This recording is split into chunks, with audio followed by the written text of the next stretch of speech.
نحمده ونصلي ونسلم على رسوله الكريم أما بعد فأعوذ بالله من الشيطان الرجيم بسم الله الرحمن الرحيم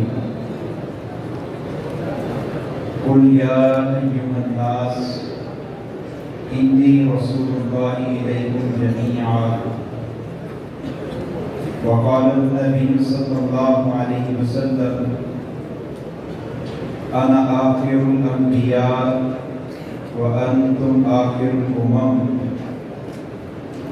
وقال النبي صلى الله عليه وسلم إن الرسالة والنبوة قد انقطعت فلا رسول بعدي ولا نبي أو كما قال عليه الصلاة والسلام صدق الله وصدق رسوله النبي الكريم ونحن على ذلك لمن الشاهدين والشاكرين والحمد لله رب العالمين.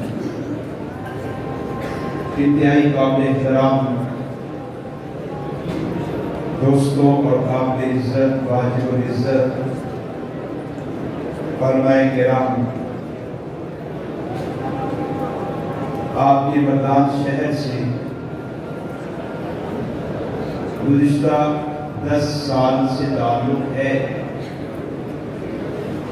آج سے 10 سال پہلے جب پہلی بار مردان میں حاضری ہوئی تھی تو اس وقت میرے میزبان حضرت مولانا واصف شاہ صاحب تھے، حضرت مولانا ندیم صاحب تھے. ان حضرات کے تعاون سے عقیدہ ختم نبوت کے حوالے سے مختلف مساجد میں مختلف اجتماعات میں گفتگو کا موقع ملا تھا. اس کے بعد بھی وقتاً فوقتاً حاضری ہوتی رہی اور ایک لمبے عرصے کے بعد دوبارہ ان حضرات سے اسی عقیدے کے حوالے سے ملاقات ہوئی ہے. اللہ رب العزت بنیاد بننے والے ان ساتھیوں کی حفاظت فرمائے اور عقیدہ ختم نبوت کے تحفظ کے لیے کردار ادا کرنے والے لوگوں کے کردار کو قبول فرمائے، اپنی رضا کا ذریعہ بنائے. عقیدہ ختم نبوت یہ دین اسلام کی بنیاد ہے. عقیدہ ختم نبوت امام الانبیاء کی وجہ امتیاز ہے اور اس عقیدے کا دفاع مسلمان کو ملنے والی سعادتوں میں سب سے بڑی سعادت ہے. عقیدہ ختم نبوت دین اسلام کی بنیاد کیسے ہے؟ اس سے پہلے آپ یہ بات سمجھ لیں، بنیاد کسے کہتے ہیں؟ بنیاد اس چیز کا نام ہوتا ہے جس پر عمارت کا وجود قائم ہو. جو حیثیت ایک بلند و بالا بلڈنگ میں بنیاد کو حاصل ہوتی ہے، عقیدہ ختم نبوت کو اسلام میں اس سے زیادہ حیثیت حاصل ہے. جو حیثیت ایک تندرست توانا جسم میں شارب کو اور دل کو حاصل ہوتی ہے، عقیدہ ختم نبوت کو اسلام میں اس سے زیادہ حیثیت اہمیت حاصل ہے. ایک آدمی مجھے نقصان پہنچانا چاہے، نقصان پہنچانے کے 2 طریقے ہیں. ایک طریقہ تو یہ وہ آئے مجھ پہ حملہ کرے، اللہ نے مجھے یہ ہاتھ دیے ہیں، میں ان ہاتھوں کے ذریعے اپنا دفاع کروں گا. اس دفاع میں میرا بایاں ہاتھ کٹ جائے، وہ پھر بڑھتے حملہ کرے. اللہ نے مجھے دایاں ہاتھ دیا ہے، اس ہاتھ کے ذریعے اپنا دفاع کروں گا. وہ پھر بڑھتے حملہ کرے. اللہ نے مجھے پاؤں دیے ہیں، پاؤں کے ذریعے اپنا دفاع کروں گا. وہ پاؤں کو بھی کاٹ دے پھر حملہ کرے. اللہ نے مجھے زبان دی ہے، زبان کے ذریعے اپنا دفاع کروں گا. زبان کو بھی کاٹ دے. اللہ نے مجھے آنکھیں عطا کی ہیں، آنکھوں کے ذریعے غم غصے کا اظہار کر کے اپنا دفاع کروں گا. ایک طریقہ مجھے نقصان پہنچانے کا یہ ہے اور دوسرا طریقہ نقصان پہنچانے کا یہ کوئی شخص آئے پڑھا کہ میری شہادت اتار دے، میرے ہاتھ سلامت ہیں، پاؤں سلامت ہیں، زبان سلامت ہے، آنکھیں سلامت ہیں، لیکن یہ اعضاء کی سلامتی میری مددگار نہیں ہو سکتی، یہ اعضاء کی سلامتی میرا بچاؤ نہیں کر سکتی، وجہ میری شہادت محفوظ نہیں رہی۔ دوستو، میرے بدن میں جو حیثیت میری شہادت کو ہے، اسلام میں امام الانبیاء کی ذات کو، امام الانبیاء کی نبوت کو، سرکار پاک کی خط نبوت کو اس شہادت سے زیادہ حیثیت اہمیت حاصل ہے۔ ایک آدمی کسی بلند و بالا بلڈنگ کو نقصان پہنچانا چاہے، نقصان پہنچانے کے بھی دو طریقے ہیں، اس کی آخری منزل پہ چڑھ جائیں، اس کے آپ بینڈر کو گرائیں، دیواروں کو گرائیں، اگر وہ بلڈنگ 50 منزلہ ہے اس کی 49 منزلیں باقی رہ جائیں گی، پھر اس کے لینڈر کو گرائیں، دیواروں کو گرائیں، 48 منزلیں باقی رہ جائیں گی، پھر آپ لینڈر گرائیں، دیواریں گرائیں، 47 منزلیں باقی رہ جائیں گی، پھر آپ لینڈر گرائیں، دیواریں گرائیں، 46 منزلیں باقی رہ جائیں گی۔ اسی طرح آپ ایک ایک منزل گراتے جائیں، ایک وقت آئے گا آپ کو زمین پر عبادت کا وجود نظر نہیں آئے گا، لیکن اس طریقے پہ آپ کا مال زیادہ لگا، آپ کا سرمایہ زیادہ لگا، آپ کا وقت زیادہ لگا، آپ کو جانوں کا نقصان اٹھانا پڑا۔ اور ایک دوسرا طریقہ بھی ہے، آپ اس بلند و بالا بلڈنگ کی بنیاد میں بارود کو لگا دے، بارود کے ذریعے سے آپ اس کی بنیاد کو ہلا دے، کہ 50 منزلہ بلند و بالا بلڈنگ چند لمحوں میں زمین بوس ہو جائے۔ جو حیثیت اس بنیاد میں اس بلڈنگ میں ہے، رب کعبہ کی قسم، اسلام میں نبی کی ذات کو، آپ کی نبوت کو، آپ کی ختم نبوت کو اس سے زیادہ حیثیت اہمیت حاصل ہے۔ عقیدے بہت سے مرکزی ہیں، بہت سے عقائد بنیادی عقائد ہیں، اگر توحید کی بات کرے، توحید کا عقیدہ بھی اسلام کا بنیادی عقیدہ ہے، آخرت کی بات کرے، آخرت کا عقیدہ بھی اسلام کا بنیادی عقیدہ ہے، بنیادی عقائد بہت سے ہیں۔ نعرہ تکبیر، نعرہ تکبیر، تاجدار ختم نبوت، تاجدار ختم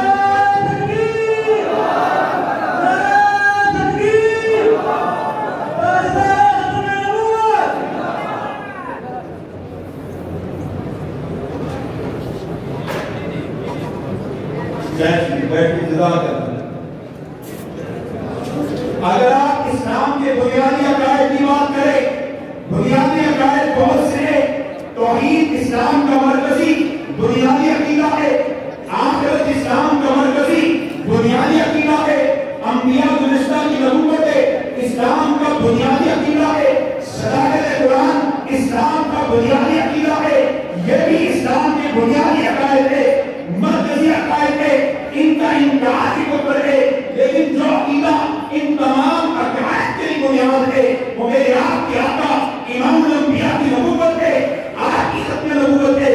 وجہ ہم اللہ کو مانتے ہیں، بندے سے مانتے ہیں، نبیوں کو مانتے ہیں، بندے سے مانتے ہیں، فرشتوں کو مانتے ہیں، بندے سے مانتے ہیں، اب ہم جنت کو مانتے ہیں، بندے سے مانتے ہیں، جہنم کو مانتے ہیں، بندے سے مانتے ہیں، قبر کی عذاب ثواب کو مانتے ہیں، بندے سے مانتے ہیں۔ کوئی پوچھے غیر پر تمہارا ایمان کیوں ہے؟ رب کو بندے کے کیوں مانتے ہو؟ فرشتوں کو بندے کے کیوں مانتے ہو؟ قبر کی عذاب ثواب کو بندے کے کیوں مانتے ہو؟ جنت جہنم کو بندے کے کیوں مانتے ہو؟ ہم جواب میں ایک ہی بات کہیں گے، ہم ساتھ پیغمبر پر ایمان لائے، آپ کا سچا مانا جو آپ نے فرمان دیا ہم نے اسی کو مان لیا، آپ کا فرمان عقیدہ بنا ہے، آپ کی بات حکم بنی ہے، آپ کا عمل میرے ہاتھ میں حجت بنا ہے۔ بس دوستو، یہ اللہ کی توحید سے ذکر تسبیح تلاوت تک آ جائے، یہ سارے کا سارا دین، ایمان، عقیدہ، حکم دیا اللہ نے، لیکن واسطہ اللہ نے حضور کی ذات کو بتا دیا ہے۔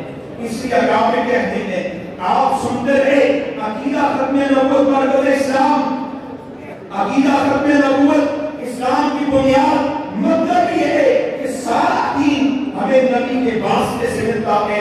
ایک بات تو میں نے آپ سے عرض کی تھی، عقیدہ ختم نبوت اسلام کی بنیاد ہے، مرکز ہے، روح ہے، شارت ہے، دل ہے، اور دوسری بات میں نے عرض کی تھی، عقیدہ ختم نبوت یہ نبی علیہ السلام کی وجہ امتیاز ہے۔ توجہ دیجیے گا، حضور کی وجہ امتیاز ہے. کیا مطلب؟ اللہ نے آپ کو افضلیت بھی عطا کی ہے، اللہ نے آپ کو امتیاز بھی عطا کیا ہے. آپ کی افضلیت کا تعلق سرکار کی نبوت کے ساتھ ہے. اللہ نے آپ کو نبوت اس شان کی عطا کی ہے، آپ کو کمالات اس شان سے ملے ہیں، آپ کو صفات ایسی ملی ہے، آپ کے کمالات اتنے زیادہ ہیں کہ آپ اپنے کمالات کی وجہ سے، آپ اپنی صفات کی وجہ سے تمام انبیاء میں سب سے اعلیٰ ہوئے، افضل ہوئے. لیکن امتیاز کب ملا، ممتاز کب ہوئے، جدا کب ہوئے؟ جب ہم نے کہا حضرت آدم بھی نبی ہیں، شیش بھی نبی ہیں، نو بھی نبی ہیں. حضرت آدم سے عیسیٰ تک 1,24,000 انبیاء آئے، سب کو اللہ نے نبوت عطا کی ہے، سارے اللہ کے نبی ہیں، سب کے سروں پہ نبوت کا تاج پہنا دیا ہے. لیکن جب بات میرے اور آپ کے آقا امام الانبیاء صلی اللہ علیہ وسلم کی ذات کی آئی تو ہم نے کہا اللہ نے آپ کو نبوت بھی عطا کی ہے اور نبوت کے ساتھ ہم نے نبوت بھی عطا کی ہے. آپ کو نبوت کا تاج بھی ملا، آپ کو ختم نبوت کا تاج بھی ملا، آپ کو نبوت کی سند بھی ملی، آپ کو ختم نبوت کی سند بھی ملی. نبیوں کو نبوت ملی ہے، سارے نبی ہیں، آپ کو نبوت بھی ملی ہے. نبوت کے ساتھ ختم نبوت بھی ملی ہے. نبوت کے ساتھ اللہ نے آپ کو ختم نبوت کا تاج بھی عطا کیا ہے. اس تاج ختم نبوت نے سرکار دو جہاں کو تمام انبیاء میں ممتاز جدا نمایاں کر دیا ہے. یہ میری دوسری بات تھی. اور ممتاز جدا کیا ہر لحاظ سے، توجہ کیجیے گا، ہر لحاظ سے جدا کیا، ہر لحاظ سے ممتاز کیا. آپ زمانے کے اعتبار سے دیکھیں اللہ حضور کو جدا کرتے ہیں، آپ مقام کے اعتبار سے دیکھیں اللہ حضور کو جدا کرتے ہیں، آپ مقام کے اعتبار سے دیکھیں اللہ حضور کو جدا کرتے ہیں. جو لوگ جو نفوس نبی بن کے آئے، نبوت کا تاج سجا کے آئے، اللہ نے ہر ایک کو زمانہ محدود دیا. لیکن جب حضور آئے اللہ نے آپ کو کل زمانے دیے. پہلے جو آئے وہ محدود علاقوں کے لیے، قوموں کے، قبیلوں کے، شہروں کے، ملکوں کے نبی بن کے آئے. جب آپ آئے رحمت للعالمین، تمام جہانوں کے نبی بن کے آئے. زمانے جتنے گزر جائے قیامت آئے نبوت نہیں بدلے گی. پہلے زمانہ بدلتا تھا، نبی بدلتا تھا، نبوت بدل جاتی تھی، راہ نہیں بدلتا تھا، نبی بدل جاتا تھا. حضور آئے نہ ربوبیت بدلے گی نہ نبوت بدلے گی. جب تک سورج طلوع غروب ہو رہا ہے ربوبیت اللہ کی، نبوت امام الانبیاء نبی مکرم صلی اللہ علیہ وسلم کی ذات کی. آپ علاقہ بدلے، میں لاہور سے چلا پنڈی اسلام آباد گیا، لاہور میں تھا، میرا عقیدہ تھا رب اللہ ہے، نبی محمد رسول اللہ ہے. میں وہاں سے صبح خیبر پختونخوا آیا، صبح بدلا، میرا عقیدہ نہیں بدلا. میں ملک چھوڑ کے دوسرے ملک میں جاؤں، بر اعظم چھوڑ کے دوسرے بر اعظم میں جاؤں، زمین چھوڑوں، آسمان پہ نکل جاؤں، میں اس کہکشاں سے دوسری کہکشاں میں چلا جاؤں، جہاں جاؤں گا پوچھوں گا نہیں جاؤ کس کے ساتھ وابستہ ہے تو آپ کہیں گے ربوبیت اللہ کی، رب اللہ کو مانو، نبی محمد مصطفیٰ کو مانو، نجات پالو. ہر لحاظ سے اللہ نے حضور کو تمام نبیوں سے ممتاز کیا ہے. اور تیسری بات میں نے اس کی عقیدہ ختم نبوت کا دفاع، عقیدہ ختم نبوت کا تحفظ اتنی بڑی سعادت ہے کہ اس کے بالمقابل کوئی سعادت نہیں ہے. ذات پیغمبر، مقام رسالت، آپ کی ذات، آپ کی ختم نبوت، یہ عزت رسول کا دفاع ہے. اور عزت ہر ایک چیز سے مقدم ہوا کرتی ہے. ایک آدمی اپنی ماں کی خدمت میں مصروف ہے، پھل دیتا ہے، ماں کی خدمت کرتا ہے، ماں کی بدلی خدمت کر رہا ہے، مال دے رہا ہے، علاج کروا رہا ہے، علاج کے ساتھ ماں کے کپڑوں کے انتظام، ضروریات کا انتظام کرتا ہے. لیکن اگر ماں کی عزت پہ حملہ ہو جائے، وہ ماں کی عزت کا دفاع نہ کرے تو ماں ساری خدمات کو ریجیکٹ کر دیتی ہے، ساری خدمات اٹھا کے منہ پہ دے پاتی ہے. ایک عام عورت اس کو اپنی عزت اتنی عزیز ہے جو حضور کو اپنی عزت اتنی عزیز ہے.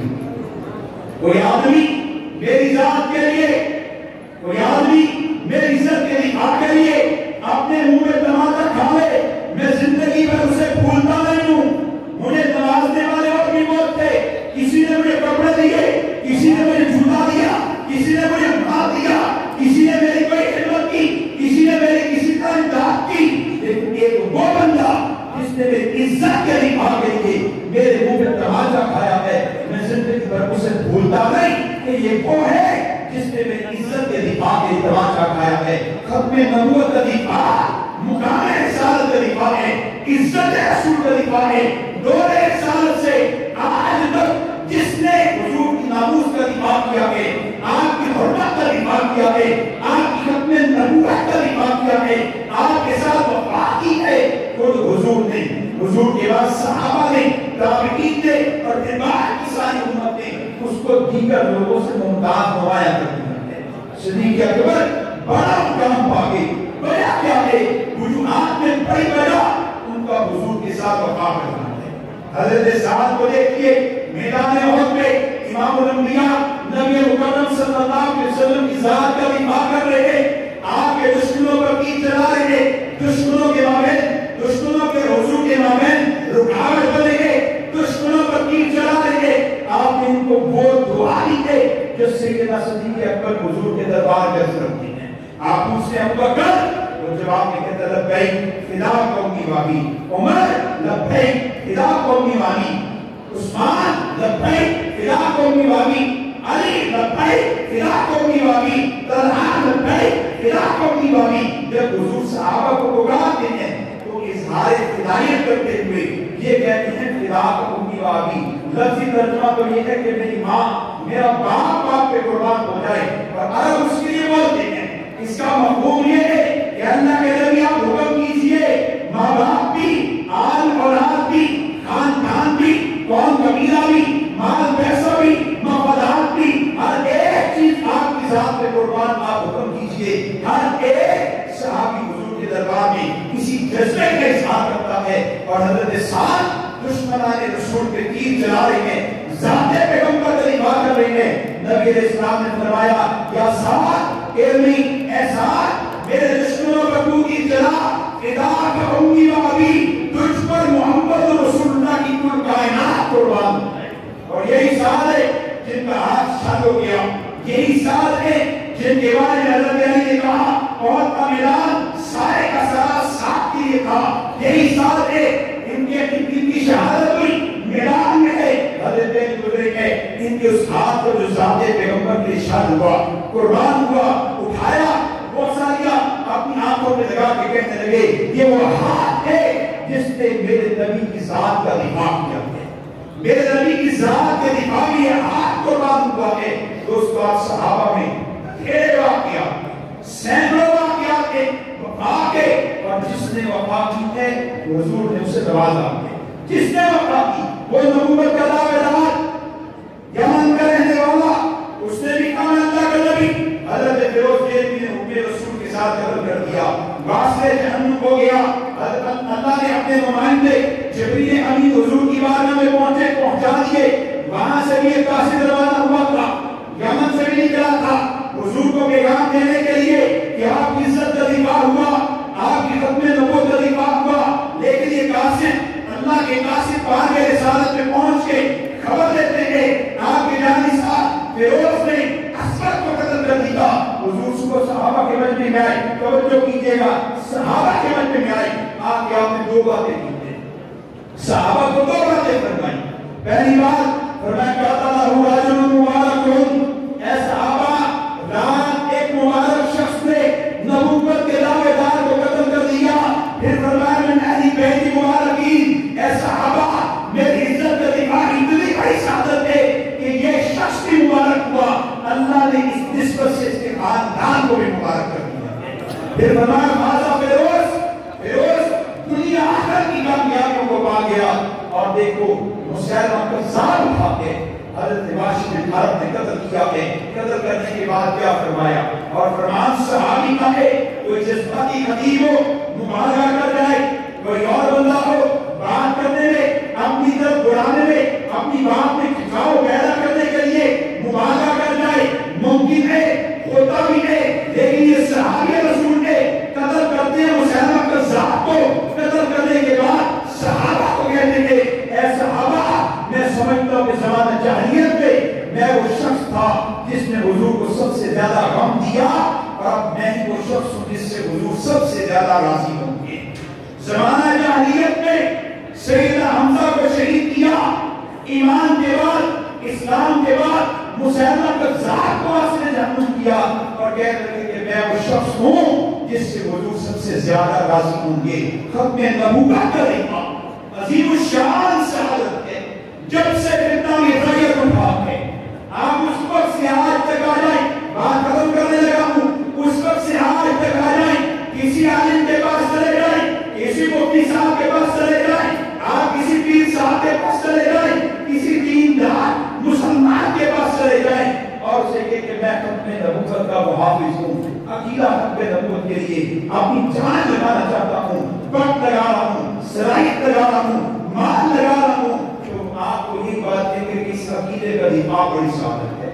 نیا عقیدہ کے بیچا صدا کیا حضرت شیخ ادریس صاحب دعوت خصوص سے ملاقات ہوئی, میں نے کچھ اعمال رکھی, کارگزاری رکھی, تو حضرت نے جو باتیں فرمائی ان میں سے ایک بات یہ کہ جس کام میں تم لگے ہو اور جوانی جس کام کو تم نے دے دی ہے, اللہ تمہاری جوانیوں کو قبول کرے, کاموں کو قبول کرے, برکتوں سے نوازے. فرمانے لگے یہ کام عظیم الشان سعادت ہے, اللہ خوش نصیبوں کو یہ سعادت عطا کرتے ہیں. اور انہوں نے کہاں سے کیا؟ لاہور جامعہ شرعیہ.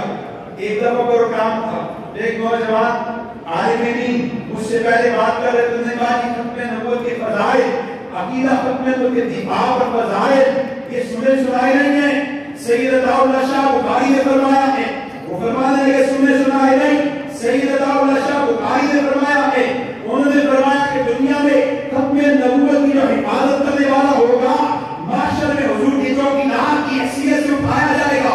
سید عطا اللہ شاہ بخاری نے فرمایا ہے جو ختم نبوت پہ مر مٹا جان دے دیا معاشر میں اس کی شفاعت میں کرواؤں گا. حضرت علامہ شاہ کاشمیری نے فرمایا ختم نبوت کی حفاظت ایسا عظیم الشان کام ہے جس کا بدلہ سوائے جنت کے کچھ نہیں ہے. وہ بزرگوں کے ملفوظات سناتے اپنی بات کو پکڑ کیا, مجھے دعوت دی تو میں نے اپنے دوستوں سے کہا کہ یہ جو بات کر رہے تھے ختم نبوت کے تحفظ کی فضیلت سنائی نہیں ہے, بزرگوں نے بیان کی ہے. میں نے کہا سنائی ہے, لیکن بزرگوں نے یہ بیان کیوں کی ہے؟ وہ قرآن سے کی ہے, سنت سے کی ہے. وہ سمجھتے ہیں عزت رسول کا دفاع ایسی عظیم الشان عبادت ہے جس کی عبادت کو اللہ رد نہیں کرتے اور اس کا بدلہ اللہ جنت ہی عطا کرتے. اور ہمارا جس کا ذات سے واسطہ ہے, جس کا جان سے واسطہ ہے, ہمارا جس فتنے سے واسطہ ہے, خدا کی قسم اپنے عقائد و نظریات کے اعتبار سے, دجل و فریب کے اعتبار سے, اپنے جھوٹ کے اعتبار سے, ماضی کے تمام فتنوں میں سب سے گندا, سب سے خطرناک, سب سے بھیانک فتنہ ہے. یہ فتنہ قادیانی کوئی معمولی فتنہ نہیں ہے.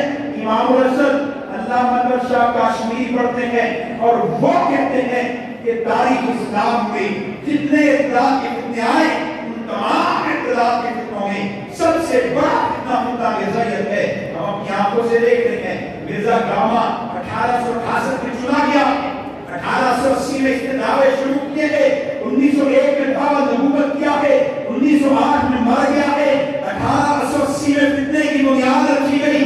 آج 2020 ہے, 2020 ہے, مرزے کو مرے 140 سال ہو چکے, لیکن آج میں سن رہا ہوں علامہ ابتسام علیہ السلام صاحب بھی کہتے ہیں کتنا مرزائیت پنپ رہا ہے.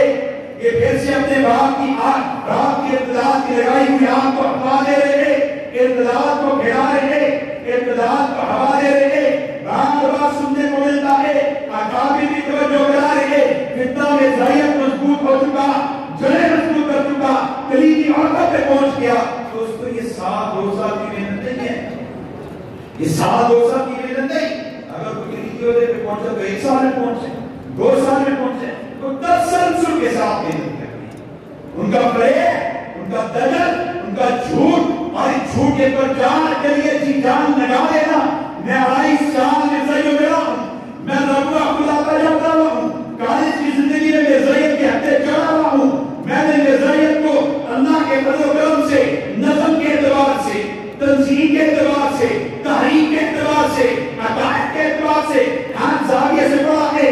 میں ان کے عقائد و نظریات کو بھی وقوفی جانتا ہوں, ان کی تنظیم تحریک کو بھی وقوفی جانتا ہوں. تو تسلسل کے ساتھ محنت کرنے ہیں.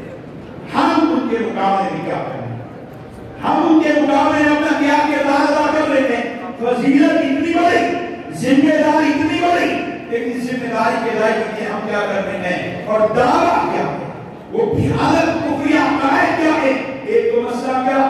الحمدللہ ثم الحمدللہ گزشتہ سال میں بھی کارگزاری کی، اس کارگزاری کی جو سامنے رپورٹ آئی وہ پاکستان کی 3300 مسجدوں کے پروگرام ہیں، ختم نبوت کے حوالے سے پروگرام، 332 اسکول کاری یونیورسٹیوں کے پروگرام ہیں، 350 مدارس کے پروگرام ہیں، لوگ پھرتے رہتے ہیں۔ اللہ کے فضل سے میں نے گزشتہ 2 سال میں 1,60,000 کلومیٹر سفر کیا ہے، تمام اسفار عقیدہ ختم نبوت کے لیے جہاں گئے گئے، جہاں بات کی، بکرا میں گئے، ہیجروں میں گئے، اپنے ہم جوڑیوں میں گئے، جہاں گئے ایک مسئلہ امت کی طرف سے ملا کہ امت فتنے کو نہیں پہچانتی، فتنہ کتنا سنگین ہے، ڈھالا کتنا بڑا ہے۔ قادیان کا بہنگا کالا چوڑا محمود الحواس دعویٰ یہ کر کے گیا کہ میں عام نبی نہیں ہوں، پوچھا پھر کون ہو؟ اس نے کہا محمد نے دنیا میں 2 بار آنا تھا، ایک بار محمد مکہ میں آئے، دوسری بار محمد میری صورت میں قادیان میں آئے۔ اور آپ ابھی قادیانیوں کی کتابوں کو اٹھا کے دیکھیں، یہ سارے گندیاں کرتے عقائد لکھے ہوئے ہیں۔ میں رکھوا گیا 2000 سال کی بات ہے، میں نے اپنی گناہگار آنکھوں سے مرزا قادیانی کی بیوی کی قبر کو دیکھا ہے، بڑا کتبہ لگا ہے، بڑے حروف میں لکھا ہے ام المومنین سیدۃ النساء سیدہ نصرت جہاں بیگم رضی اللہ عنہا، اس کے ماننے والوں کی قبر ہے، بیٹے کی قبر ہے، بڑے حروف میں لکھا ہے امیر المومنین سیدنا مرزا بشیر الدین محمود رضی اللہ عنہ۔ آپ مجھے پاکستان کو علاقوں میں جائیں، آپ گوئی میں جائیں، آپ ناتوال جائیں، سیالکوٹ جائیں، وہ مرزائی جو مرزے کو دیکھ کے پاکستان میں مرے، ان کو مرزائی کہتے ہیں صحابی ہیں۔ کیوں صحابی کہتے اس لیے کہ مرزا مرزا محمد ہے، مرزا محمد ہے، کہتے ہیں مرزا کی باتیں حدیث ہے، کام سنت ہے، کہتے اس کا خاندان اہل بیت ہے، اس کی وہی قرآن کے برابر ہے، ماننے والے صحابی ہے، اس کا مذہب اصل اسلام ہے، اسلام کے نام پہ اسلام کے خلاف سازشی ہیں ہمارے ملک میں کی جا رہی ہیں۔ آخری بات عرض کرتا ہوں، 2007 کی بات ہے، ربا شکور بھائی چشمے والا، میں اس کی دکان پہ گیا، بک سیرت تھا، کتابیں بیچتا تھا، میں نے اس کی کتاب دکان پہ کتاب دیکھی، کتاب کا نام نصیرت سیدہ نصرت جہاں بیگم، میں نے دروازی لے لی، میں نے کہا پڑھو مرزا کی بیوی کے بارے میں کیا لکھا ہے؟ خدا کی قسم جب کھاتا کے پڑھی، پہلا صفحہ کھولا ہے، پہلے صفحے پہ جلی حروف میں لکھا ہے سیدۃ النساء ام المومنین سیدہ نصرت جہاں بیگم، آگے گیا لکھا اس کا خاندان، اس کی اولاد اہل بیت ہے، آگے گیا بکواس کی کہ اس کی جو بیوی ہے یہ سیدہ نصرت جہاں بیگم ہے، یہ مقام مقبر کردار میں سیدہ خدیجہ کبریٰ کے ہم اللہ ہے رسول اللہ۔ ایک کتاب میں نے اس سے خریدی ہے، کتاب کا نام ہے 313 اصحاب صدق و وفا، لے آیا پہلی صدر پہ پڑھا تو پہلی صدر پہ لکھا ہے کہ قرآن میں لکھا تھا کہ محمد 2 بار آئیں گے، پہلی بار مکہ میں آئے، دوسری بار مرزے کی صورت میں قادیان میں آئے، 2007 کا پہلا ایڈیشن، پھر وہی بکواس، 313 چیلوں کے نام ہے، ہر ایک کے نام کے ساتھ لکھا ہے رضی اللہ عنہ، دعویٰ یہ مرزا قادیانی کے ماننے والے بدری صحابہ کے مقام کے ہیں۔ ہم نے اس کی خلاف درخواست دی، کام کیا، الحمدللہ گرفتار ہو گیا، اسی حکومت میں گزشتہ حکومت میں گرفتار ہوا، 8 سال کی سزا ہوئی، پتہ ہی نہیں چلا وہ بوڑھا گستاخ جسے شکور بھائی چشمے والا کہتے تھے، عبد الشکور قادیانی، اس کو وہاں سے جیل سے کس نے نکالا، کس نے امریکہ پہنچایا، کس نے ٹرمپ کے ساتھ ملاقات کروائی؟ اسلام کے نام پہ اسلام میں حملے کر رہے ہیں، قرآن کے نام پہ قرآن میں حملے کر رہے ہیں، صحابہ کے نام پہ صحابہ کی عزت میں حملے کر رہے ہیں، ازواج مطہرات کے نام پہ ان کی حرمتوں میں حملے کر رہے تھے۔ ہم نے کیا کیا ہے، ہم نے کیا کرنا ہے؟ آپ جوان ہیں، آپ کی جوانی حضور کے نام ہونے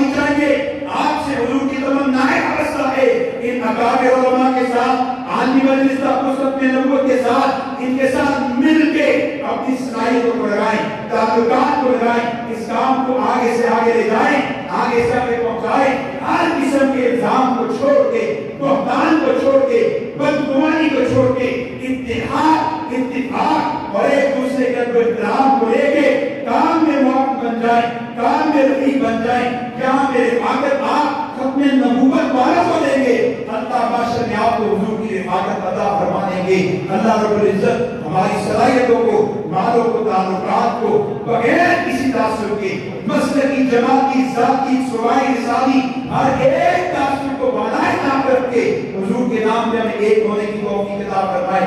اللہ رب العزت ہماری کاوشوں کو، کہنے کو، سننے کو شرف قبولیت عطا فرمائے. وَمَا عَلَيْنَا إِلَّا الْبَلَاغُ.